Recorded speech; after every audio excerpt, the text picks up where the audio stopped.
Hello, ayan. Hello, magandang araw mula dito sa The Hague, sa Netherlands. Kasama ko ang asylum seeker. Maawa na kayo. Wala na akong bayan. Kawawa naman ako. Buti Ayan. na lang nandito si Maharlika at papakainin ako. Pinakain na ako ng sapin-sapin. Yes, Kaya, dinala ko kung siya hindi yan, nagsapin-sapin. pupunta pa ako doon sa bayan at manlilimos dahil ako isang asylum seeker. No? Yes. Pero alam mo, Maharlika, mag-ingat ang mga bangag dahil Ayan. ang huli tayong nagkasama ng buwan ng Hulyo, nayanig ang mundo dahil nagkaroon ng pruweba na bangag ang mga bangag. Yes. Anong pasasabugin nating magkasama na naman tayo sa Amsterdam? Nung last time nayanig sila, kala nyo ha, wala kami ebidensya na bangag kayo ha. Hoy, ang sasabihin ko pa sa inyo, 3 verification meron kami. Kaya yung mga kasinungalingan na sinasabi ng mga ahente-ahente nyo na wala namang alam, wala po yan sinabi sa mga high-tech verification na ginawa ng mga Amerikano at iba pang mga lahi, no? 3 verification po yan. Yes. Kaya nga, mag-isip kayo ano na naman ang mangyayari sa inyong magkasama na naman ang Maharlika at si Spokes Harry, di ba? Correct. Mayanig na kayo dahil malapit nang matapos ang iyong mga panahon at ang mga Pilipino gising na sa katotohanan na kinakailangan ng tunay na pagbabago na imposible habang nandiyan ang mga bangag. O, di ba? Correct. Dahil ngayon talaga grabe yung Spokes, yung reaksyon ng ating mga taong bayan sa buong mundo. Imagine nyo yung hindi masyadong mapolitika, nagsilabasan sa kanilang mga bahay para talagang magprotesta at ipakita ang pagmamahal kay Pangulong Duterte at syempre sa bayan. Kasi alam mo, hindi na si Duterte nag-i-issue eh. Correct. Nung sinurrender nila sa dayuhan ang isang dating presidente para sa di umanong mga kasalanan na ginawa sa Pilipinas. Bakit? Tayo ba'y walang gumaganang hukuman? Tayo ba'y nasa ilalim pa ng mga kaputian para kinakailangan na dayuhan na maghusga? So parang nagkaisang bayan, hindi lang dahil sa kulay politika. Kung ano man ang kulay mo, basta ikaw Pilipino, dapat magalit ka sa ginawa nila. Pinakidnap ang isang presidente at dinala sa isang dayuhang lugar na dapat hukom na Pilipino ang naghuhusga. Yes, kaya naman talagang ang mga Pilipino all over the world ay nandito sa the Netherlands. Kahapon talagang may mga nasalubong ako, Spokes, galing kami dun sa Tulips Garden from Ireland, and kanina sa amin kung saan kami nakastay, galing ng LA, shout out kay Ma'am Tina na nakasabay namin sa breakfast, and yung mga taga Germany talagang nakasabay din namin. Talagang sila ay kumikilos. Talagang nagsi-speak up day. Kaya naman natatakot ang mga bangag ngayon, lalong nagbabangag. At ngayon, bispiras ng birthday ni Presidente Duterte. Anong gusto ni Presidente Duterte? Mag-speak out ang lahat. Huwag kayong matakot kahit kanino dyan. Sa NBI, sa kapulisan, huwag kayong matakot. Karapatan nating mag-speak out. At habang tayo tinatakot at sinusupil ang pananalita, lalo natin silang bingihin sa ating pagsisigaw hanggang wala na silang marinig dahil sira-sira na kanilang mga eardrum sa ating panawagan. Ayaw namin sa bangag. Ang sarap talaga pag asylum seeker ka na hindi ka na mahahabol. Nek-nek nyo, hindi na ako mahahabol. Kaya ngayon, bangag. O, di ba? Yes. No, actually, dala ko yung kopya dyan. Dala ko yung kopya ng, what do you call it? Authentication. Yung authentication. Ay, extra. nako, yan na po. Dahil yan, isa yan sa ebidensya na talagang bangag at ang dahilan kung bakit tayo pimperson. Alam mo, totoo niyan. Ako may galing sa Kongreso eh. Oo. Kaya pwede ba magtigil-tigil na kayo dyan sa mga sinungaling nyo? Talagang galit na galit sila sa akin dahil ako pinagbibintangan na akong source ng bangag video. Eh, ikaw naman talaga yun.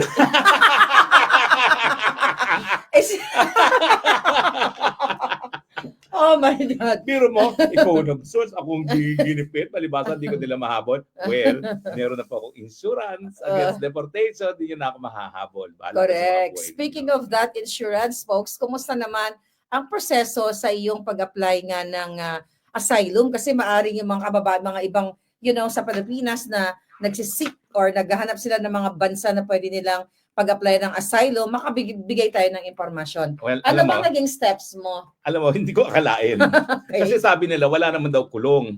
Totoo, walang kulong. Kaya lang, pupunta ka dun sa lugar na 3 hours away from The Hague, tapos yung kanyang facility, walang bus, walang mapuntahan. Ang pinakamayapit na bayan ay 20 kilometers away. Kung ikay magta-taxi, 80 euros each way. At wala namang bus talaga. Ang supermarket, 45 minutes ang lakad. So in effect, hindi ka nga nakakulong, wala ka naman mapuntahan. Mabuti na lang ako'y rinescue ng ating mga kababayan, no? Mga super BFF natin at kumuha ng Airbnb at matapos na ako'y 3 araw na matulog dun sa asylum center na yon, yun nga, sinusundo, hinahatid ako, kumakain ng Filipino food at nandun tayo Diba? sa Airbnb natutulog. Pero alam mo, well, talagang may problema tayo sa Pilipinas dahil bagang presidente natin. No? Pero yung mga nandoon, 80% ng mga nandoon, at there are about 36,000 every year na asylum seekers sa Netherlands, galing sa Africa, nakasakay sa inflatable boats. Oh my God. At ako'y nahabag dun sa kwento na unang-una, minamit ako na mag-ina, nakasling yung kanyang anak na bata. Siya'y galing nga sa isang inflatable boat, nanggaling sila sa Greece, naglakad all the way sa Netherlands. Pero ang sa pinaka-nahahabag ako, 15-year-old na taga-Africa din, 8 sila na nagbayad doon sa inflatable boat.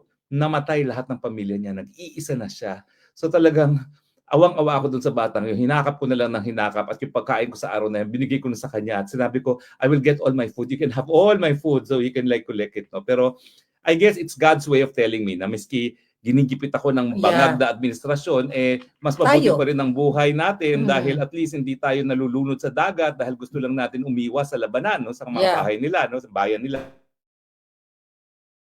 Binabangag na tayo. Oo, binabangag tayo ni bangag. Anyway, kasi ang asylum ngayon, hindi lang doon sa pagtaka sa political persecution, yung mga umaalis din sa mga lugar na merong labanan na nangyayari. Teka muna, so lahat mga nakasama mo, majority ba sa kanila politically persecution yung mga cases? Majority tumataka sa labanan, mga Africans, mga Syrians, mga Afghans. Yung naging roommate ko doon ng 2 araw, 15 years old siya, mag-isa siyang lumuwas ng Europa, no?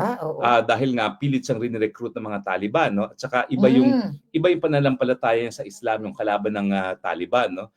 At dahil gusto iiwas ng pamilya niya yung roommate ko sa pagiging Taliban, pinadala nila lahat ng ipon, pinadala nila.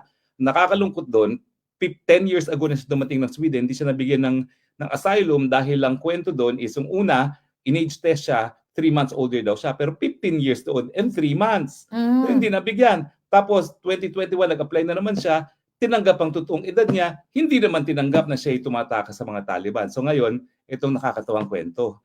Nahuli siya sa Schiphol, galing Sweden, ang gamit niya, Philippine passport. Saan niya nakuha? Hindi peke, genuine. Yung pala nakaw. By the time naglanding siya sa Netherlands para sa lipat eroplano, na-report na ng Pilipino na nakaw yung passport niya, nahuli siya, kinulong siya, kaya siya humingi ng asylum. Kaya nga sabi niya, what are the chances na ang roommate ko, Pilipino? So kung sino man yung nawalan ng passport, sorry na lang, pero nahuli din yung kumuha ng passport at gumamit ng passport at nakulong pa. No? Folks, nagkaroon na ba ng initial interview sa'yo? Anong mga...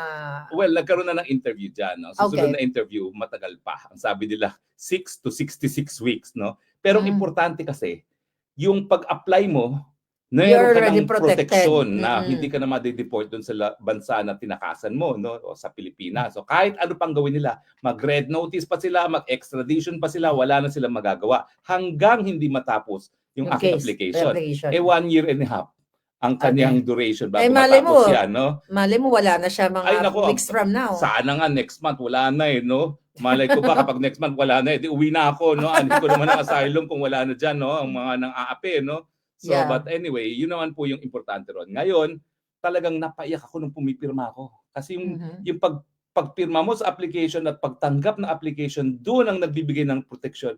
Napaiyak talaga ako. Hindi lang iyak, hagulgol. Kasi sabi ko, 6 at kalahating buwan ako tago ng tago dyan sa mga bagang dayan. Ngayon, wala na silang magagawa sa akin. At alam mo, yung nag-i-interview sa akin, yinakap ako. Dahil talagang grabe yung hagulgol ko na talagang for the first time, di na ako kinakailangan magtago. No?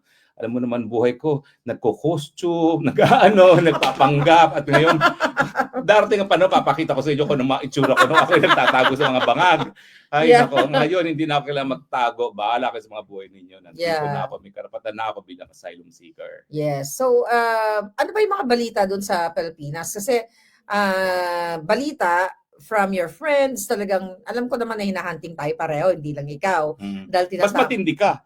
Di ba? Ikaw gusto ka nilang gurgurin. Yeah, may Oo. assassins talaga silang Oo, pinadala. at pinapasok pa sa Amerika ha, at may konsabahan yan sa mga opisyalis natin diyan sa Philippine Embassy ha, dahil sila pa nagpapasok diyan ha. Yes. Oo. Actually, kasama nga yan sa mga exhibit ko, no, yung mga ganyang information, mga ebidensyang kinalap ko dahil dyan sa gusto na talaga nila akong paggurgur.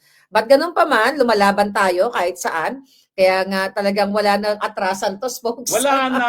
Ako dati, Mm. maingat pa dahil sabi ko, baka kumatris, VPN pa, at saka kahit pa paano, hinay-hinay lang. Ngayon, wala na. Bangag, bangag, bangag, bangag. O, di ba?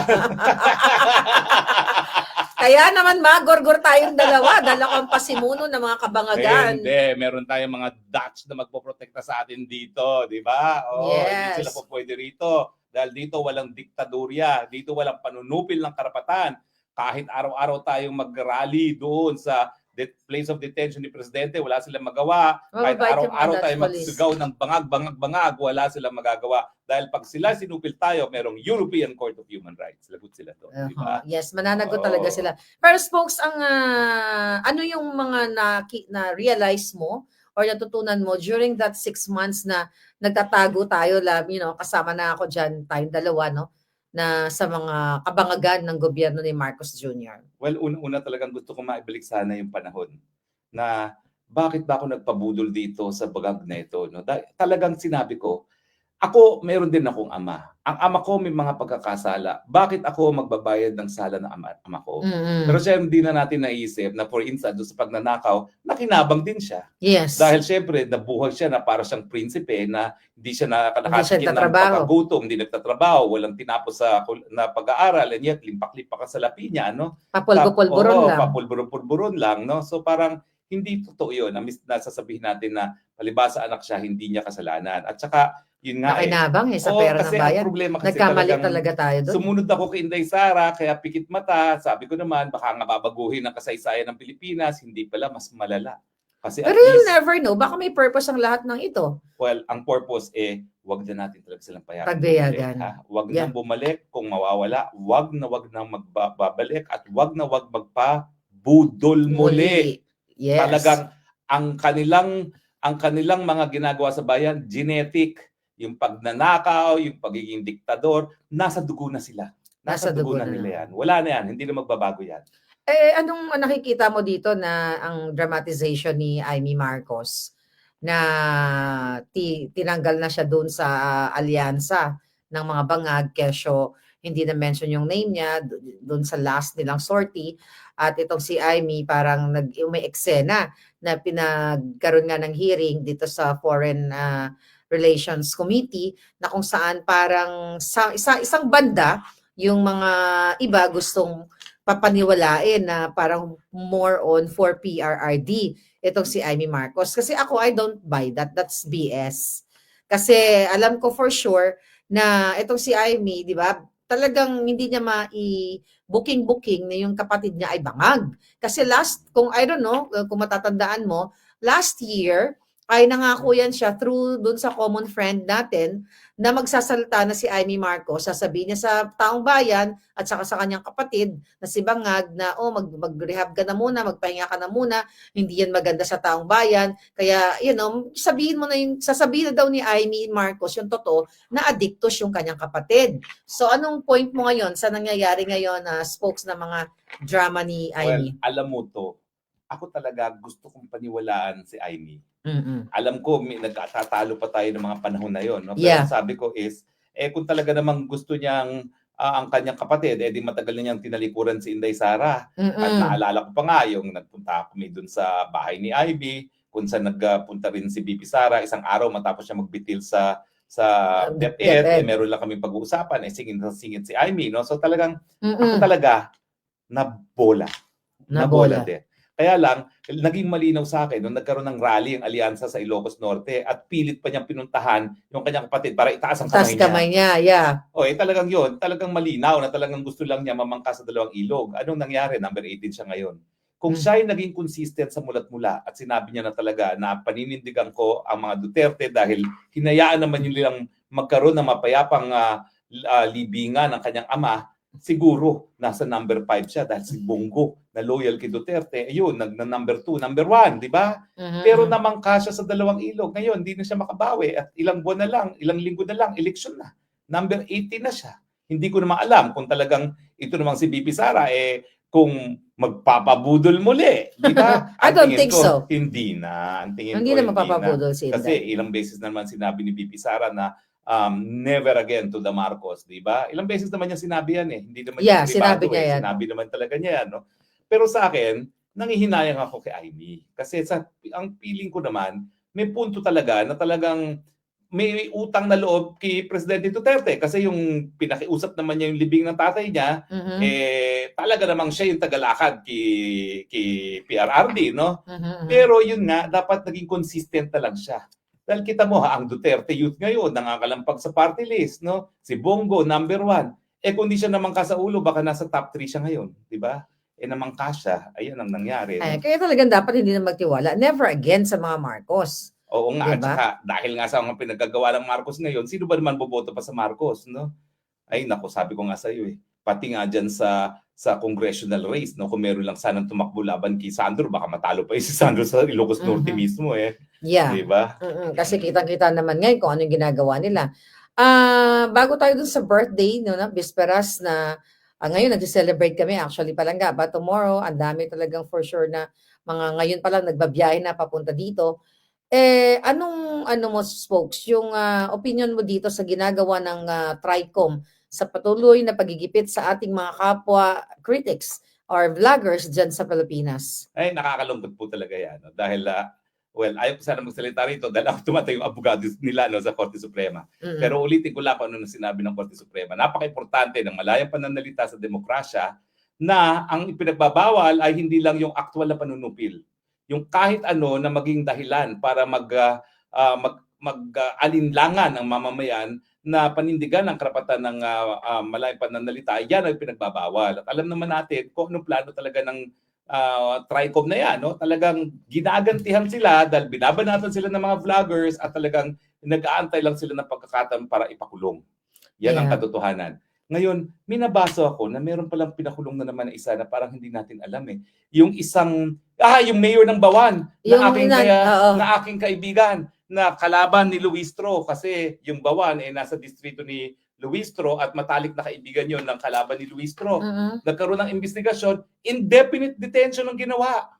Oh my God. Indefinite detention. Naku, kaibigan ko yun kasi, diver kasi ako Kaya, although ang naging mayor doon yung asawa ni Luistro, no? Alam mo, sasabihin ko sa iyo dahil malapit sa akin yung asawa ni Luistro na yan, dahil ako nga ay diver, nung kongresista yan, ako pa ang nagturo sa kanya kung anong ginagawa ng mga kongresista. Yung kauna-unahang infrastructure project niya na malakihan, ako pa nagpapirma kay Tambaluslos. Kaya nga nasyak ako sa pagdagagawa. Tumawag sa akin yung mayor na papahingi ng tawad. Anong sabi ko? I cannot accept that.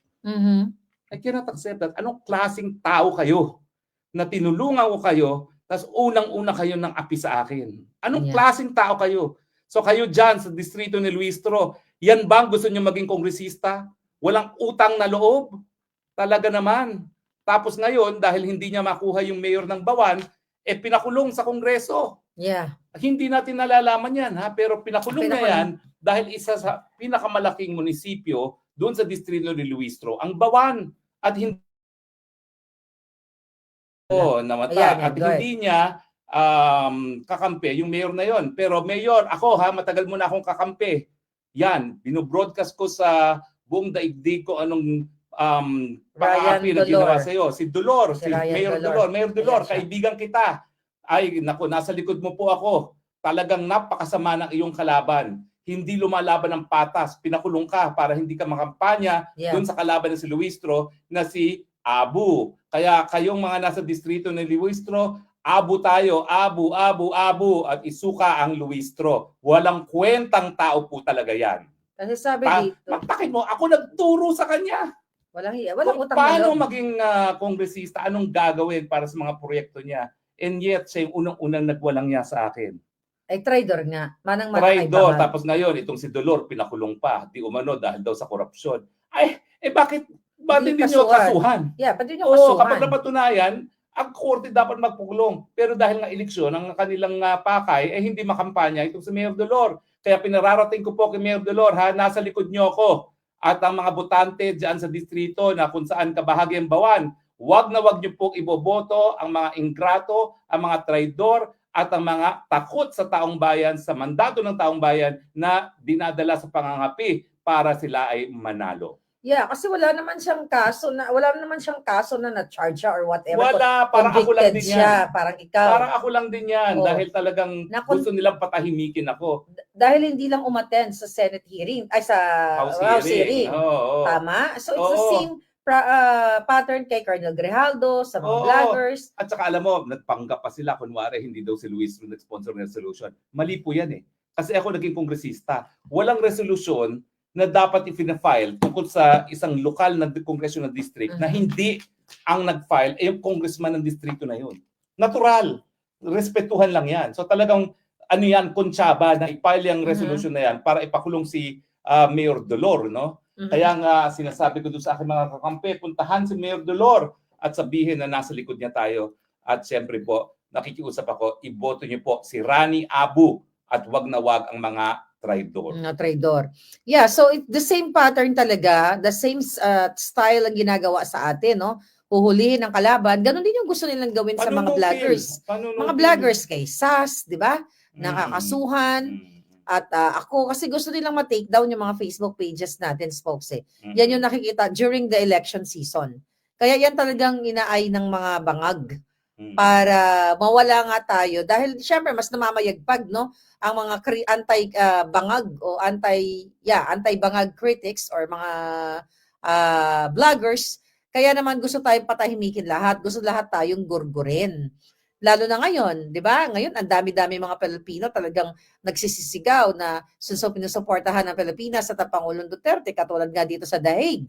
At bukas, ang laki-laki ng mangyayaring mga selebrasyon.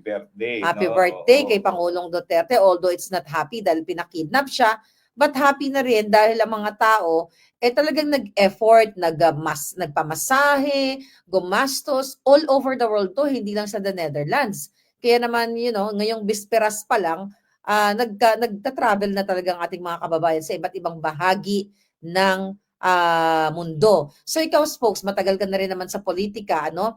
Ano tong nakikita mong magiging impact sa taong bayan, sa mundo, yung mga effort ng ating mga kababayan na talagang they spend their time and money just to show support to our former president, Rodrigo Duterte and the Philippines? Well, ako, yung mga member ng TRICOM, ng WADCOM, magpakalasing na po kayo sa kapangyarihan dahil tapos na ang inyong mga karera sa politika. Hindi kakalimutan ng taong bayan kung anong ginawa ninyo sa mga Duterte. Hindi kayo mapapatawad. Lalampasuhin kayo ngayon sa eleksyon. Yan po ang aking prediction.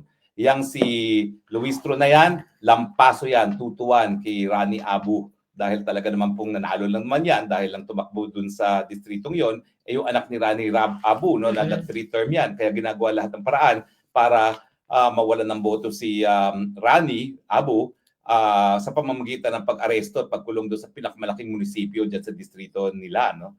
Pero ngayon naman po, bago na ang daigdig. Yung mga iba na nananahimik, nagsasalita na, yung mga meron lang, nakikisapi na sa pagtipon-tipon. No? Sabi ko nga, dapat bayaran tayo ng Netherlands dahil naging tourism promotion ng mga Pilipino. Dapat gawa ng rebulto si Presidente Duterte dahil sa kanya tumaas ang turismo. Baka mamaya mas marami pang mga turista magpunta ngayon mga Pilipino dito sa Netherlands kaysa sa Paris. Dati-dati pinakamalalaking turista, Paris, London. Ngayon, lumalaban ang Netherlands dahil lahat ng Pilipino, maski hindi nila nakikita personal sa Presidente, makarating man lang doon sa lugar kung saan siya nakadetine, alam nila na pag nandun sila, nararamdaman ng Presidente natin ang kanilang suporta at maraming po talaga salamat sa inyong suporta. Yes. Spokes, ako sa nakikita ko kay Vice President Sara, hindi siya talaga power hungry, no? Katulad ng mga bangag dahil kung babalikan nga natin ang 2022 election, mas malakas siya, di ba? Pwede siya talaga magpresidente, pero pinagbigyan niya ang Marcos Bangag, which is nabudol nga tayong lahat. So let's say, for example, itong mga pagtitipon ng mga taong bayan sa buong mundo, buong Pilipinas, dahil Sinda hindi naman nananawagan na talagang mag-aklas o mag-alsa yung mga tao para palitan ang presidente, although nananawagan ang taong bayan na mag-resign si Bangag. So let's say for example, talagang talagang nagbunga ito at si Vice President Sara ay ayaw niyang maging presidente. Kunwari lang, sino ang pwede? Well, unang-una, lilinawin natin ha. Hindi nagtatawag ng ganyang Yes. revolusyon ang BP. Kasi alam naman yan na bilang isang Andito ka na. Pilipino, Andito ka na. kahit papaano, kinakailangan Andito ka na. bigyan natin ng kahalagahan Sa ating labas. saligang batas. Okay. Pero kung talagang ang Sige, taong sige. bayan maghusga na Sige. sipain ng mga bangag, walang magagawa. Nagbablog ka. Kinakailangan gawin Pero- niya ang kanyang katungkulan bilang isang Mali. vice-presidente. Si At siya talaga Sheena nasa labas. ang magsasucceed as president. Susundin Sa ka tingin niya. ko po, Susundin ka niya. hindi para tanggihan ni BP Sara ang paghamon kung mangyari yan. Kasi yan talagang trabaho ng vice presidente.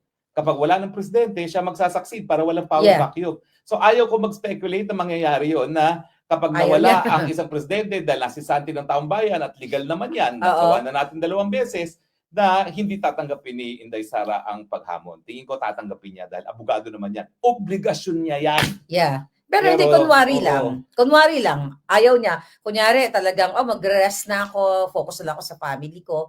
So, ano ang pwede? Ang possible lang, legally. Ay, kapag hindi tinanggap yan ni BP Sara, meron tayong order of succession. Pagkatapos ng Vice President, nandyan ang Senate President. Pagkatapos ng Senate President, nandyan ang House Speaker. Let's say mga military. Well, ang military, depende naman po yan kasi alam nyo, sa saligang batas natin, ginawa natin protektor ng taong bayan ang military, no? Nung minsan nga, nabaliwala ang saligang batas dahil nag-alsa rin ng military na binigyan proteksyon ng taong bayan, no? So, sa akin, wag sana mangyari, no? Pero meron na tayong mga president, okay? Kung hindi tatanggapin ni BP Sara yan, baka militar mismo ang mag-rule. Wag naman sana mangyari yun, no? Dahil meron na constitutional successor. Dahil kaya nga, naghalal tayo ng Vice President para hindi mangyari yon na walang mandato ng taong bayan na mamumuno. Malinaw po tayo ha. Sorry, yung mga gustong maghabol ng incitement to sedition, hindi namin sinabi yun. Yeah. No, yes. Thank you, Spoke, sa pagpapaliwanag mo, no? Kasi nga, kaya ako naitanong doon. Kasi na-meet ko si Vice President Sara. Wala ako nakikita sa kanya talagang gigil na gigil siya na yung bangag, no? Ang nakikita ko lang kay Inday Sara, na focus siya na ibalik si Pangulong Duterte dahil illegal siya na kinidnap ng Marcos Jr. Ang sabi nga niya, mag-move on or mag-focus tayo sa ating mga buhay-buhay. Pero syempre, yung mga tao, hindi naman kayang pigilan yan, Inday. Oo nga. Well, ako nga, humahanga ako sa kanya na habang iba ay talagang naglalaway sa kapangyarihan, siya parang ayaw na niya, parang gusto na lang niya manahimik. Pero sinasabi rin niya, pinasa ko ito. In fact, sinabi niya yan sa tatay niya. Kasi nung minsan, pinaparesign siya ni PRRD, hindi lang as Deputy Secretary, kundi as Vice President din.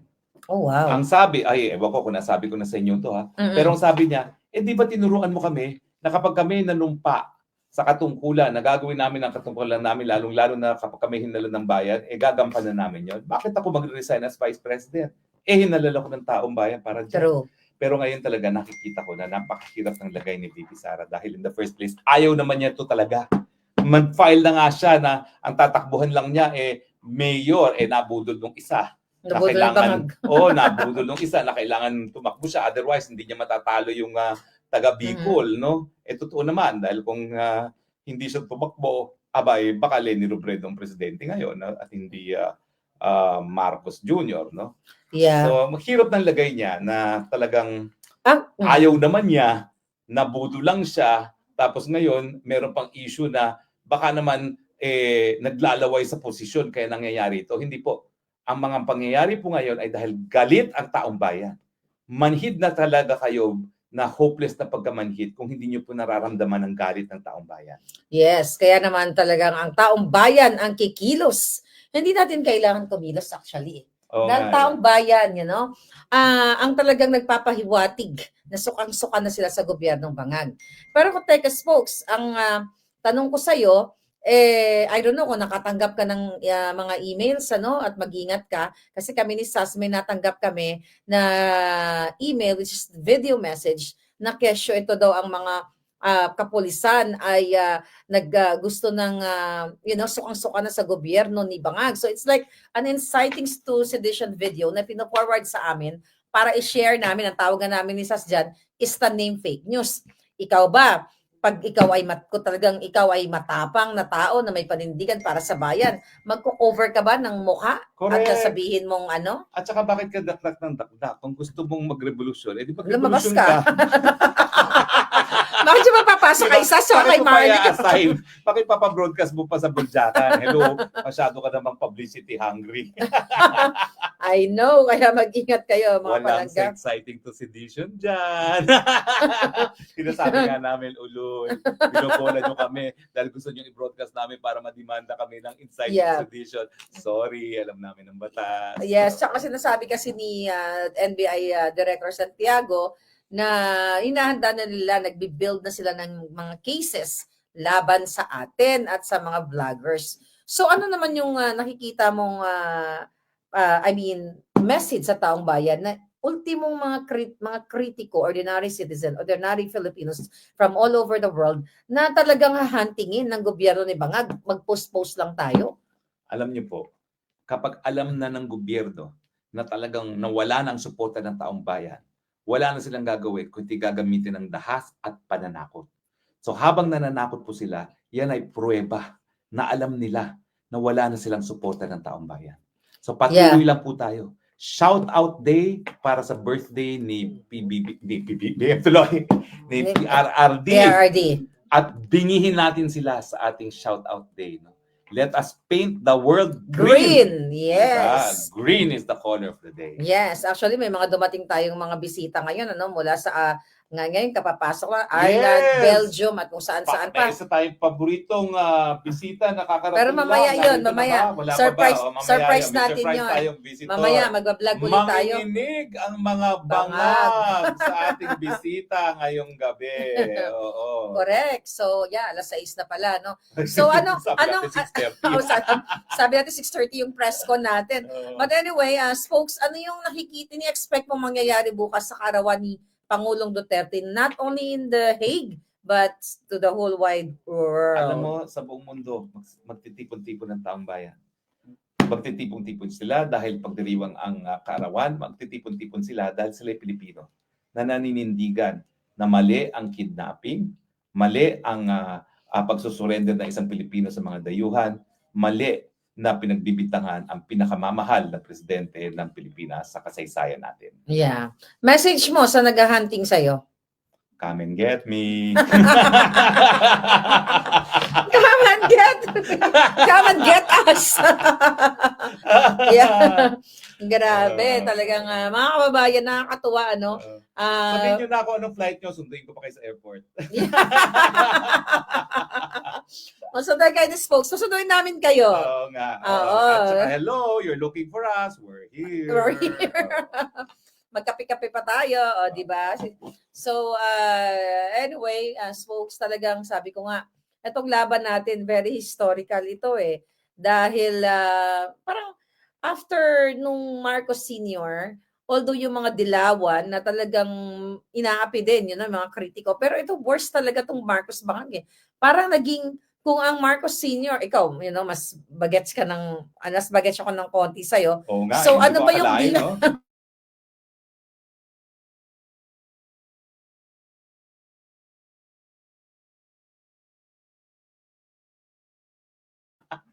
Yeah, Saka, may pinag-aralan yung senior. Walang bisyo yung senior. Ito Ay, talaga, nako. bangag talaga, no? So, yes, ayun lang muna yung mga update natin. Spokes, may sasabihin ka pa ba sa ating mga palangga? Well, alam niyo po, napakahirap ng aking naging buhay nitong nakalipas na 6 at kalahating taon. Nagpapasalamat po ako sa lahat ng mga nagbigay ng suporta. At dun sa mga nag-aalinlangan pa kung magsasalita, alam niyo po, may Panginoon nagbibigay proteksyon dun sa mga nasa tamang landas. So manindigan lang po tayo, ipaglapon po natin ang bayan dahil kung hindi po tayo paglalaban ng bayan Pilipinas, hindi po yan gagawin ng dayuhan para sa atin. Yes, kaya naman antabay lang po kayo dahil ang oras actually dito is alas 6 na ng gabi. Yung mga pumupunta dito sa The Hague, sa particularly sa ICC. Ang mga tao doon kasi come and go, come and go. You guys are welcome na maging part nitong history na ito na talagang magpakita ng suporta. Yung iba nagdadasal, pwede rin kayong kumanta, basta wag lang sobrang lakas, wag na tayo nakaistorbo sa komunidad.